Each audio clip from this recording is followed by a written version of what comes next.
Good morning, everyone, and take a look at the radar right now. You can see rain is moving over the metro. All those colors right there on the screen, making your Monday commute a pretty wet one. Wet and icy. We also are getting reports of some school closings and delays outside of the Twin Cities metro. So you can see them scrolling right now at the bottom of your screen. You can also go to KARE11.com/closings for that full list. All right, Jason and Alicia with you here on this Monday morning. Let's bring in Guy out there in the yard. And Guy, yeah, it is pretty slick out there as you're stepping out. Also, yes, slick and steady. The rain has been steady, freezing rain in pockets of the metro. Pretty much widespread as you get into western Wisconsin. Some areas in the metro under a winter weather advisory through this evening where we can see up to 1/10 of an inch of ice. So think slick, especially north of 94. That will pose the greatest threat for ice north of 94. Most of the ice will stay constrained into the winter weather advisory areas and winter storm warning spots as well. Again, this will go through this evening. We're already finding some areas with freezing rain and freezing drizzle. You can see that in the pink. Most of the rain widespread off to the south, Mankato and Rochester, and this cold rain will continue to make its way northward throughout the morning hours as temperatures warm back up to above freezing. So I'll keep you updated throughout the morning hours.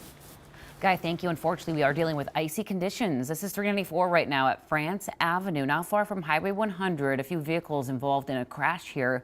Hard to make out, but it is causing some slowdowns in that area. Again, it's the only crash I am monitoring at this time. And hey, don't forget to download our free KARE 11 weather app. It's a good way to dodge the rain as it moves into your community. We have radar, weather alerts, personalized forecasts. You can find this app wherever you get your apps. Now to our top story this morning. St. Paul is recovering from a weekend of violence. It's just horrible stuff here. In a span of just 2 days, 2 different shootings unfolded, leaving 8 people shot and 2 people dead. CC is live at St. Paul Police Headquarters with everything we know about both shootings right now and also how the community is reacting. CC. Hey, good morning, Jason and Alicia. As of this morning, we know that police say that no arrests have been made in either of the shootings that happened this weekend. Many of the community members here in St. Paul saying that both shootings are just heartbreaking. Here's a timeline of how these events unfolded over the weekend. The first shooting, that happened at a funeral reception. That reception was for the St. Paul Harding student who was stabbed to death at school earlier this month. Police say a vehicle drove by and shot into the building where the reception was being held. 3 teens were shot but are expected to be okay. Fast forward to Saturday night in Frogtown, police say after a celebration of life event, a fight broke out and shots were fired in the parking lot. 5 were shot there, 2 of them died.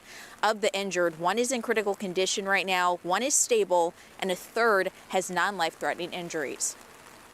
We are tired of having this press conference. We're tired of the words disgusted and senseless and frustrating. I mean, we're tired of having to figure out how to wrap words around violence. Now, over the weekend, Governor Tim Walz took to Twitter. He said this weekend's gun violence is unacceptable, and he's committed to increasing public safety funding, getting illegal guns off the streets, and addressing gang activity to curb the cycle of violence.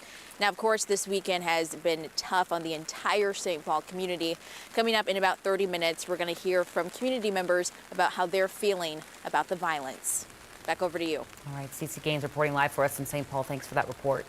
And sticking with St. Paul this morning, the St. Paul School Board plans to hold a special meeting tomorrow to talk about school safety. This comes after that 15-year-old student was stabbed and killed at Harding High School earlier this month. The board hopes to hear from community members on ways to improve safety. Tomorrow, a judge will sentence Cody Forencamp for the murder of Deshaun Hill. Hill was shot and killed last February while walking down a sidewalk on Glenwood Avenue.